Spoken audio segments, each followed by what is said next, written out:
Kia ora, kia ora. Kia ora, everybody. And welcome to Auntie T's anti-racist reading nook for this evening. Lovely to see we have a few people jumping on already. Every Thursday night, we read from an Indigenous, usually an Indigenous or author or an author of colour around issues to do with anti-imperialism, anti-racism, Indigenous excellence, and so we've had different authors every evening, and this evening we are going to be reading from Linda Tuhiwai Smith, Ngāti Porou, Ngāti Awa, the most cited, I understand, the most cited Indigenous scholar in the world, and a true taonga for te iwi Māori. And Kōka Linda was always on my list for the anti-racism reading nook. It just so happens to be quite timely at the moment, though. Last week we had a fantastic week.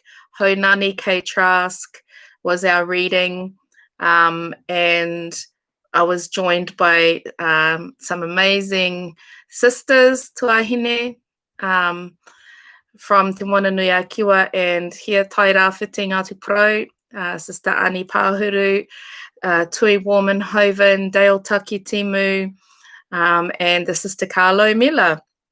And it was a lovely evening. And this is, I believe, carrying on in the same, along the same vein of acknowledging some of our amazing Indigenous wahine and wahine Māori in this space who have led anti-racism discussions for the longest time. For those who weren't aware, tēnā kōrua, Di and Uncle Mark, lovely to see you guys. And so, yeah, there was Kingitanga Day today at University of Waikato. Kia ora, Kaz! And so I spoke last year at last year's Kingitanga Day. I've always thought it was a pretty amazing arrangement that they have there. And today the keynote speaker was Andrew Judd. And I think it was really well done. I listened to it. I won some headphones, lucky me. But of course, really disturbing to hear what's happening at University of Waikato at the moment. It's been, I think most of us know it's been ongoing for a while there, the issues. They've lost amazing staff because they haven't been able to face or address their own racism and colonialism in their ranks, and now they're not going to be renewing the contract either for Associate Dean Brendan Hukowhitu or for Kōka Linda Tuhiwai Smith. And it's quite clear that they're intending to clear out the School of Māori and Indigenous Studies. And yeah. I mean, I have to say, for those who have studied in Aotearoa, Waikato really is, that's the pinnacle of the Indigenous scholarscape, I want to say, within Aotearoa. That's kind of what they're known for, is the amazing Indigenous scholars that come out of that space. And they've produced more amazing scholars as well, and research, fundamental research in the decolonization of for the decolonization of Aotearoa. And It's something that I reflected on is just that it's those spaces where we are the strongest that they fear us the most and try to crack down on us the most. It's one of the reasons why I think, we have really particularly strong issues to do with colonialism here in Tairāwhiti, Tūranga Nui Akiwa, Te Tairāwhiti in general, because of our high Māori population, because of our excellence, if I don't say so myself, and that provokes a really strong response. But I think the same thing happens where you see the kind of excellence that's coming out of, that has for a long time now come out of Waikato University, gets a really strong response. Anyway, I hope everybody who is tuning into this has seen the letter that's floating around. I'll post it underneath here as well, a link to the letter. And people can sign that letter of support for the faculty and the staff and the students at the University of Waikato, who are themselves enduring a really difficult time because of racism within the university. Tonight I'm going to read from Corker Linda Smith, her famous, now it's famous, I don't know any Indigenous student that hasn't read Decolonizing Methodologies, like here and overseas. It's a stock standard. And, it was written in the 90s. And, we've got to keep that in mind when I go through this reading, that this was so ahead of its time and it's still so pertinent. And it's been pivotal for my work, for my development. I keep coming back to it, even now, however many years later, after I finished, after the first time I read it. I wouldn't say finished studying because I still study, but it's just a timeless book, Decolonizing Methodologies. And it's often referred to as the Indigenous academic Bible because of its leadership. And so we're going to read from one of the early chapters in the book, and it's Corker Linda Tuhiwai Smith's reflections on imperialism. Imperialism. There is one particular figure whose name looms large and whose spectre lingers in Indigenous discussions of encounters with the West. Christopher Columbus. It is not simply that Columbus is identified as the one who started it all, but rather that he has come to represent a huge legacy of suffering and destruction. Columbus names that legacy more than any other individual. He sets its modern time frame, about 500 years, and defines the outer limits of that legacy, that is, total destruction. But there are significant figures who symbolize and frame Indigenous experiences in other spaces. In the imperial literature, these are the heroes, the discoverers, the adventurers, the fathers of colonialism. In the Indigenous literature, these figures are not so admired. Their deeds are definitely not the deeds of wonderful discoverers and conquering heroes. In the South Pacific, for example, it is the British explorer James Cook, whose expeditions had a very clear scientific purpose and whose first encounters with Indigenous peoples were fastidiously recorded. Hawaiian academic Honani K. Trask's list of what Cook brought to the Pacific Islands includes capitalism, Western political ideas such as predatory individualism, and Christianity.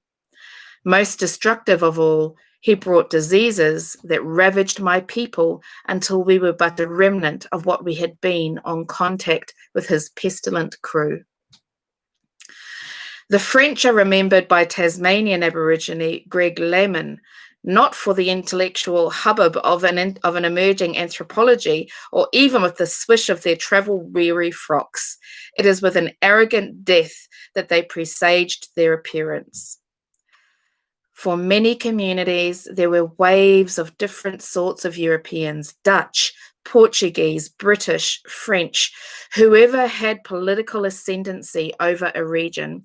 And in each place, after figures such as Columbus and Cook had long departed, there came a vast array of military personnel, imperial administrators, priests, explorers, missionaries, colonial officials, artists, entrepreneurs, and settlers who cut a devastating swathe and left a permanent wound on the societies and communities who occupied the lands named and claimed under imperialism.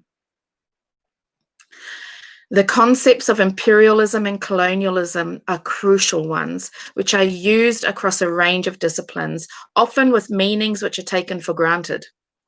The two terms are interconnected, and what is generally agreed upon is that colonialism is but one expression of imperialism. Imperialism tends to be used in at least 4 different ways when describing the form of European imperialism, which started in the 15th century. 1, imperialism as economic expansion. 2, imperialism as the subjugation of others. 3, imperialism as an idea or a spirit with many different forms of realization. Or 4, imperialism as a discursive field of knowledge. These usages don't necessarily contradict each other, but rather they need to be seen as analyses which focus on different of imperialism. Initially, the term was used by historians to explain a series of developments leading to the economic expansion of Europe. Imperialism in this sense could be tied to a chronology of events related to discovery, conquest, exploitation, distribution, and appropriation. I'll pause there for a second because this, again, I want to say this is the kind of stuff that was really pivotal to my work. And I get a lot of people who read Kia Mau or come across and they go, oh, it's so amazing that you're saying that. It's so needed to be said. And I'm always saying, oh, it's been said. It's been said. And these were some of the firebrands who said it. Honani K. Trask said it. Hawker Linda Smith said it. Maswa Moana Jackson has said it. We just happened to be saying it in the context of the 250th anniversary celebrations, is all. But also, it mentions appropriation as an integral part of this process of imperialism. And I just had a interview this morning about the new Tony Hawk game, Fanonga Diana and Uncle Mark. There was, I don't know if you saw this morning, but there's been a lot of kōrero about the new Tony Hawk game. They have very poorly rendered mokokonohi that you can select as a skin for your character in the game. And a fellow Timothy, a game artist and developer, Timothy, commented on Twitter about it, and it went nuts. And actually, the developers for the Tony Hawk game got in contact with him. And so he and I spoke this morning about that. But really importantly, some of the earliest things that Cook did, that all of this stuff that they did, they collected all of this information, they took it back to Europe, and it was immediately fetishized, it was immediately exoticized, and it was immediately appropriated. There were brothels who held evenings, themed evenings on using our atua as or their impersonations and appropriations of our atua. as the themes for their evenings in the brothels, and they immediately set about fetishizing us, and that process of appropriation is still there today. And what we were talking about this morning was that, you know, it's for them, for colonization to happen, they need to dehumanize us. They need to, you know, it's much easier if you can desanctify someone. Wow is right, Kaz. Wow is right. What they did was pretty foul. But, you know, it's so much easier to take from people, to dispossess people, to dehumanize people, to put people in cages, to maltreat them, and to erase them if they're not special, if they're not sacred. And so when they appropriate from us, consume us, it's a form of whakanoa. They commodify and commercialize us. It's a statement that we are not sacred, that we're not special, and that therefore it legitimizes the colonization process. And so I just, you know, even back in the 90s, people like Walker Linda Smith was, you know, connecting these ideas. I mean, say even back in the 90s, like it was hundreds of years ago. But, you know, the leadership in this writing is still so relevant now. Economic explanations of imperialism were first advanced by the English historian J.A. Hobson in 1902 and by Lenin in 1917. Hobson saw imperialism as being an integral part of Europe's economic expansion. He attributed the later stages of 19th century imperialism to the inability of Europeans to purchase what was being produced and the need for Europe's industrialists to shift their capital to new markets which were secure. So I mean, he's writing about it, but he's being completely, you know, he's being an apologist for it, essentially. He's explaining why it was so necessary to expand and claim and dispossess and channel wealth back into their economies of Europe. Imperialism was the system of control which secured the markets and investments. Colonialism facilitated this expansion by ensuring that there was European control, which necessarily meant securing and subjugating the Indigenous populations. That's a really important 2 sentences, because I do get a lot of people asking me, what's the difference? Why do you say imperialism? Don't you just mean colonialism? Why do you say de-imperialize? Isn't that the same as decolonize? There is a difference, and Corkelinda just states it really eloquently here. So I'm going to read those 2 sentences. Imperialism was the system of control which secured the markets and capital investments. Colonialism facilitated this expansion by ensuring that there was European control, which necessarily meant securing and subjugating the Indigenous populations. Like Hobson, Lenin was concerned with the ways in which economic expansion was linked to imperialism, although he argued that the export of capital to new markets was an attempt to rescue capitalism because Europe's workers could not afford what was being produced.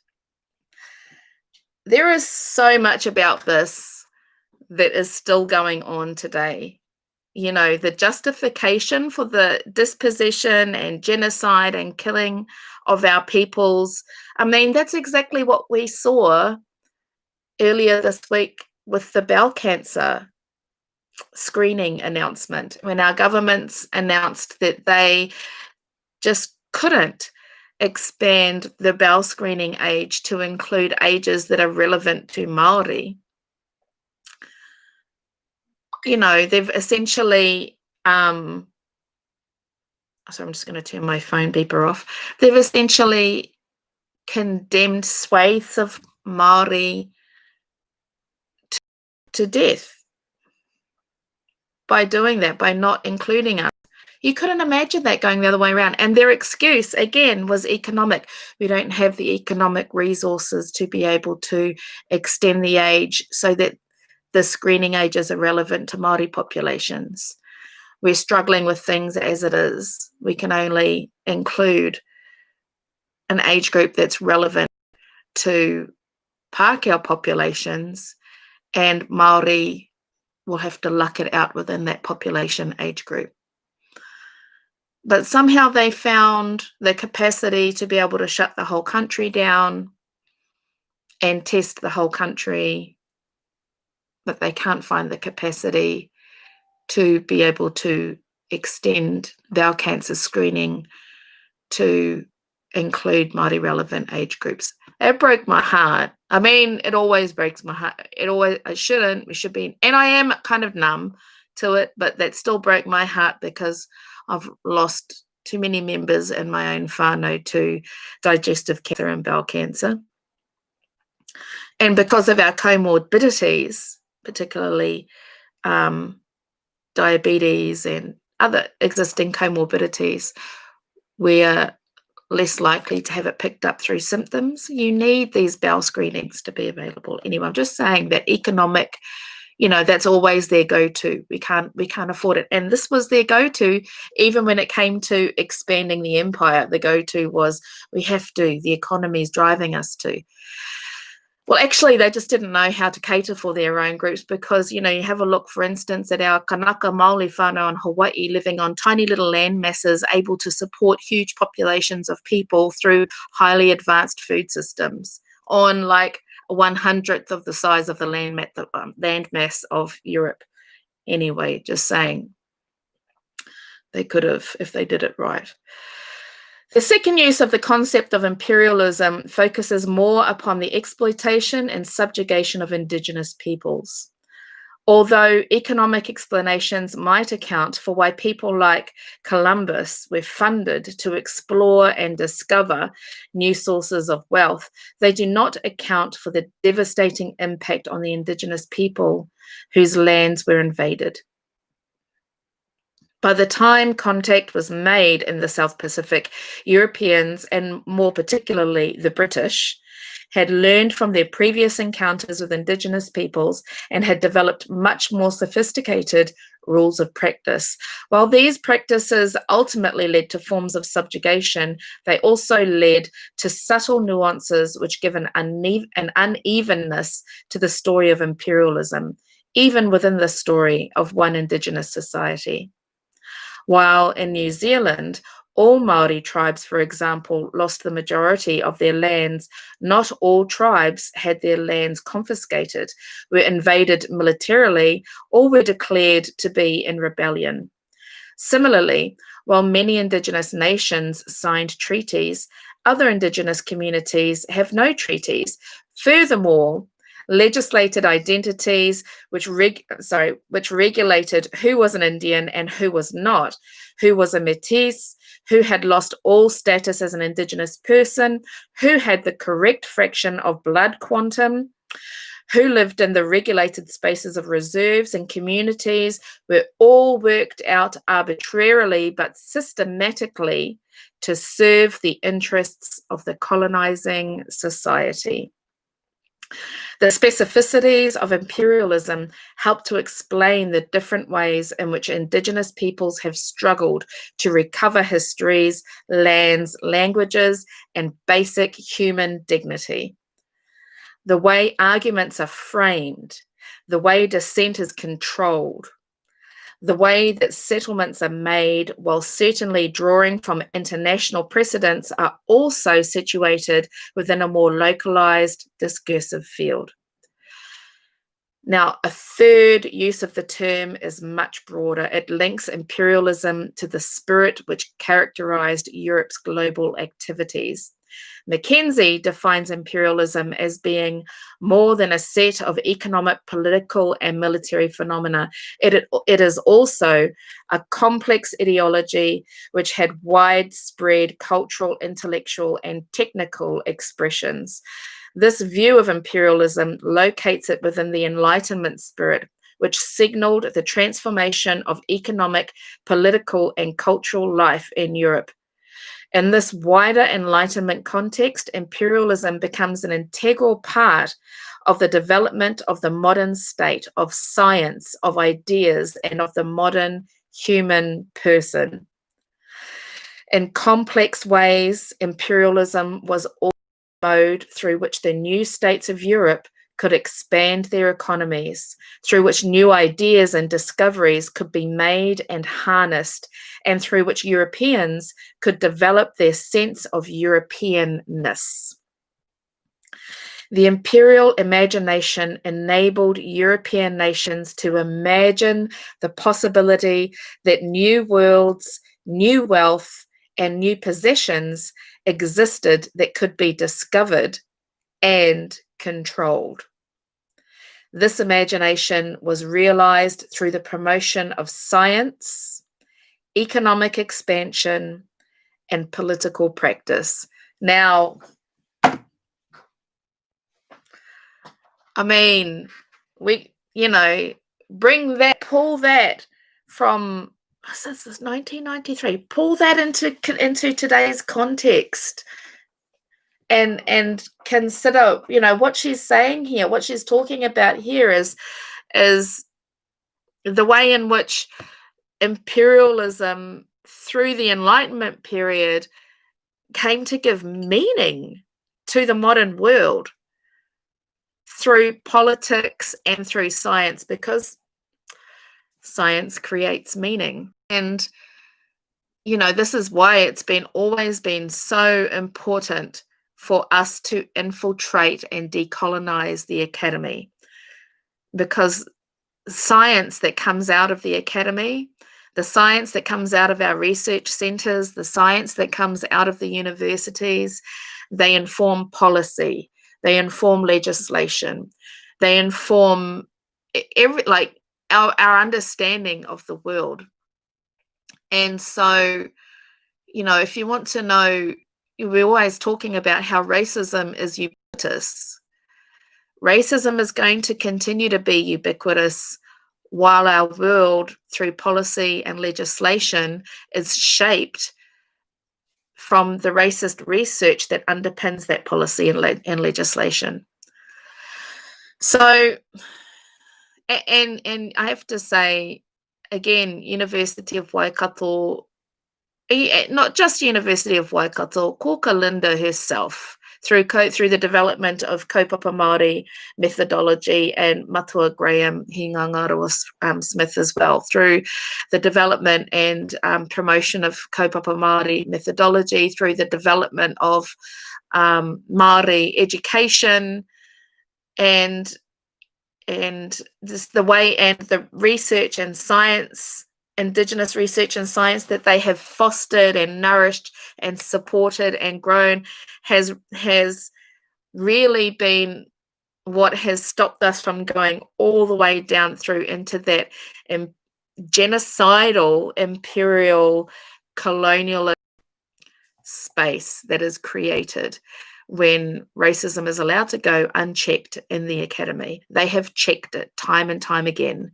for over 30 years now. They have been checking it at the gate, pushing back and creating our truths through that space. And the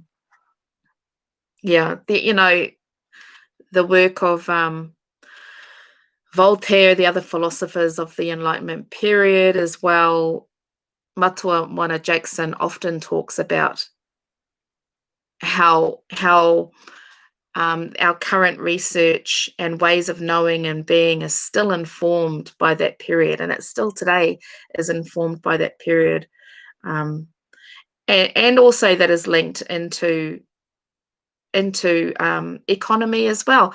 Like our research, just even the way in which research agendas are shaped through imperial politics.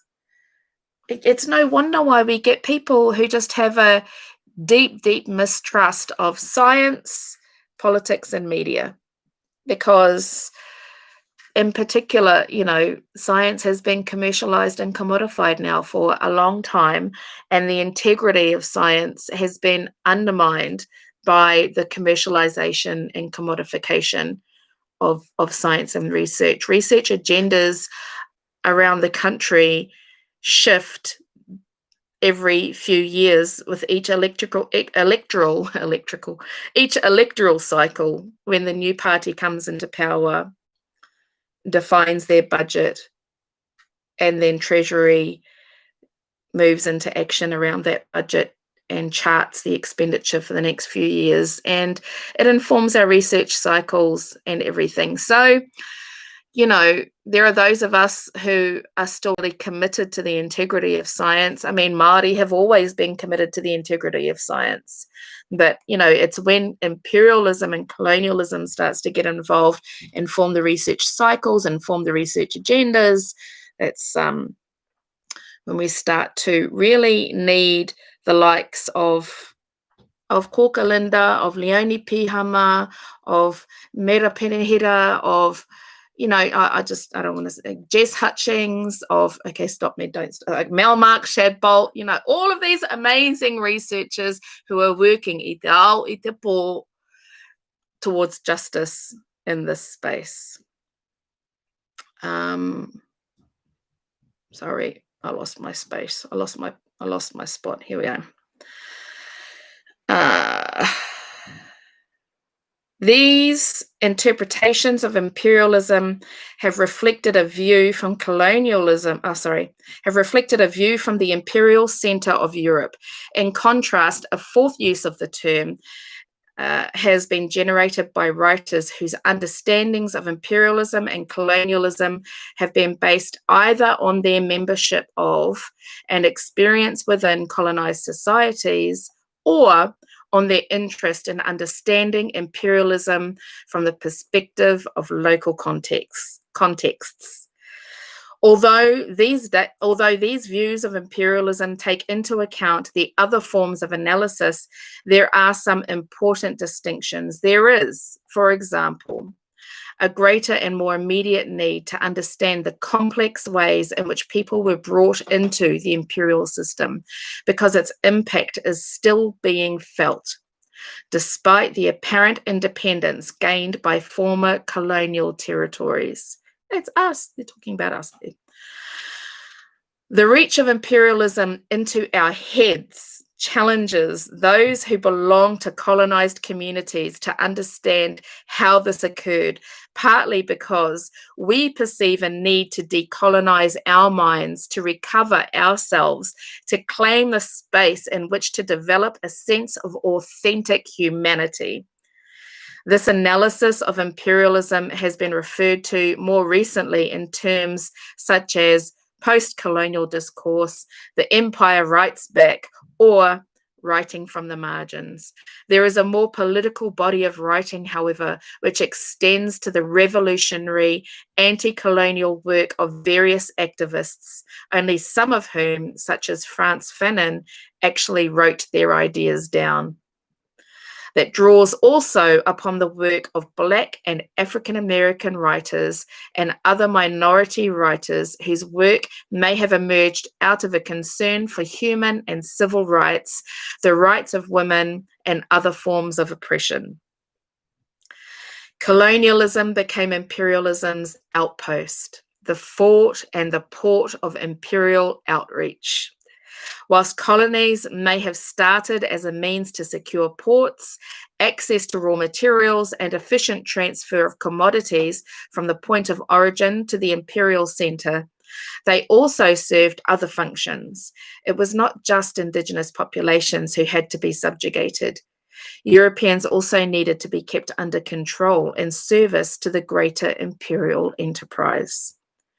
Colonial outposts were also cultural sites which preserved an image or represented an image of what the West or civilization stood for. Colonies were not exact replicas of the imperial centre culturally, economically, or politically. Europeans resident in the colonies were not culturally homogenous, and so there were struggles within the colonizing community about its own identity. Wealth and class status created very powerful settler interests which came to dominate the politics of a colony. Colonialism was, in part, an image of imperialism, a particular realization of the imperial imagination. It was also, in part, an image of the future nation that it would become. In this image lies images of the other, stark contrasts and subtle nuances of the ways in which Indigenous communities were perceived and dealt with, which made the stories of colonialism part of a grander narrative and yet also part of a very local, very specific experience. I'm going to wrap that up there from those readings because that actually ties in really neatly to a quote from today, from when Koka Linda Smith was speaking with Radio Wātea, and I've put out a few snippets of that interview. I hope that's okay with Claudette and Radio Wātea, because she spoke again with such eloquence. And what she said, what I just read in that last paragraph was about, the intention to make us into a little England, to make Australia into a little England. And we still see that today. We still see people talking about, in these very nationalistic sense, taking us back to the good old days, good old New Zealand. But essentially what they mean was when New Zealand was like a little England. And things like the Matariki announcement would never have gone through in those days of little old England. We're not England, we're Aotearoa, we're Te Ika Amawi, and we're Te Waipoinamu. And essentially what these white supremacist and white supremacist adjacent groups would prefer would be for us to go back, to regress in that progress. But also, the pushback, within the universities as well. These are the groups who refuse to allow wānanga to use the term university as an equivalent.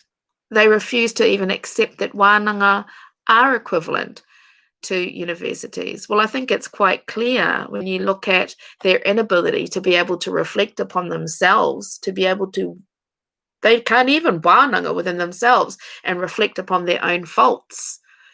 So clearly wānanga are superior to universities.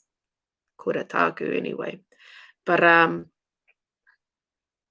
thank goodness we have champions inside those spaces to have helped bring through generation after generation of Māori scholars. So thank goodness for the likes of Koka, Linda, Tuhiwai Smith. Now, this quote is what I'm going to finish from. It was the last little bit from today. Tēnā koe Kazi ne pia. Awesome, Tina. What are your thoughts on the way Māori and Indigenous research might decolonize, indigenize, transform existing imperial ideas about science and research? One of the things for me also is our spaces of wānanga. And I'm not talking about te wānanga o Aotearoa, te wānanga o Awanuiarangi, and te wānanga o Raukawa, although I have great respect for those institutions. Our processes, returning back to our processes of wānanga, I really do believe that our processes of wānanga, the way in which we would reflect internally, go out, reminds me of our Poutama Porairangi, go out into the world, gather the information, bring it in, reflect upon it, how it connects to everything else around us, how it sits within our own context as well, and then progress, and then go out into the world, gather, come back, wānanga, reflect, progress. I just think, some of those processes that are inside our own wharenui, the rigorous intellectual traditions that are held within our tukutuku, within our whakairo, and within our pūrākau, within our oratory, within our kōrero, all of those are our whare kōrero that are never going to stop being relevant for us, are always going to be leading lights for us. And I think the more that we go back to those spaces, to wānanga, even that question, the nature of knowing, the nature of knowledge, the nature of making meaning of the world around us, the nature of our pūtaiao, of our science, all of that, for me, the answers sit in there when we're able to go back to those spaces in wānanga. And I think, honestly, continuing to take our science, our practices, and our findings, being really clear about Indigenous science, not in the same way in which people talk about LORE and LAW, as if LORE doesn't have jurisprudence, or doesn't have isn't its own valid form of jurisprudence, when it absolutely is. But also, in the same way, when we talk about Indigenous science, or provide the default to Western of science, to assume that that's talking about Western science as well, but continuing to hold up our Indigenous excellence, our scientific and intellectual rigor, and the continued results, and how we're always ahead of the game, and taking that space into a solutions model, developing the solutions, taking it to IUC and taking it to the UN, and constantly placing those things before the world as the solutions to a lot of the planetary challenges. We're in an existential crisis. If Western science was any good, why are we in an existential crisis under the watch, 200 to 500 year watch of Western science? So, I think those are the kind of truths that we need to continue to place in front of the world, and then keep going back to our ārai tūru. I don't want to say North Star, because that's not our term. Go back to our ārai tūru, which is our whare tīpuna, to keep us on track, to keep guiding our science and our research and our ways of knowing and being. Kura tāku anyway, cuz I'd love to wānanga with you about that as well in the wharenui. So back to a quote that what I've been quoting was from 1993. Amazing leadership. It's also the case for local government. I mean, there are universities up and down Aotearoa and around the world situated on Indigenous lands, reaping the benefits of Indigenous dispossession. But the same with economies, like in general. And so, yes, they have to do that. And governments have to do that as well. Local governments have to do that as well.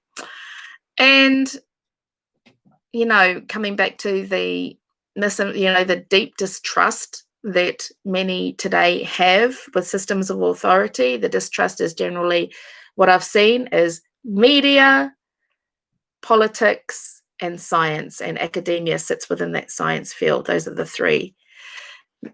And so all of them have to have a deep think about what it is to operate in Indigenous territories, and how they have created the situation that we find ourselves in today. Anyway, that's me for tonight. That's another Auntie T's anti-racism reading Nook. Thanks for joining me tonight, everybody. We'll be back again same time next week, Thursdays, 7 p.m. with a new author. Thanks again to my Patreon community for supporting me to continue to make this content. I have started putting out a new podcast now as well. If you go to tinangata.com, that's where my audios for the new podcast have been put out with a load of Coloni. Series 2, first 2 episodes have been released. Next couple of episodes are going to be out over the next few days. I'm doing some interviews tomorrow with some interesting people. This series is completely dedicated to misinformation and disinformation, and understanding how misinformation and disinformation and conspiracy theories have traveled throughout time. Who are the key figures? What's the culture of conspiracy? And how do we deal with that from a Māori perspective as well, within our own whānau? What are our tikanga we can draw from? Anyway, we are not. Thanks again, whānau. Look after each other, look after yourselves. Pō Māori e.